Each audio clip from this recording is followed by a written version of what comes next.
పురాణాల్లో రాముడి గదిలో శివలింగం లేదు. కానీ రాముడి పెళ్లిలో శివుడు ఉన్నాడు. రావణుడి జీవితకాలం పూజా మందిరంలో శివలింగం ఉంది. కానీ రావణుడి పక్కన శివుడు ఎప్పుడూ లేడు. రావణుడికి శివుడంటే అత్యంత పరమ భక్తి. కానీ శివుడికి రాముడి ధర్మం అంటే అత్యంత ప్రేమ.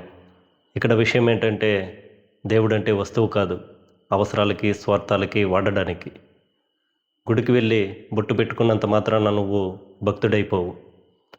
ప్రతి క్షణం నువ్వు చేసే ఆలోచనలే, నువ్వు అనుభవించే క్షణాలే దైవం. అందులో నువ్వు నీకు ఎలా కనిపిస్తున్నావో చూసుకో. చివరగా ఒక్క మాట, ధర్మం అమాయకత్వము కాదు, దైవం మూర్ఖత్వము కాదు.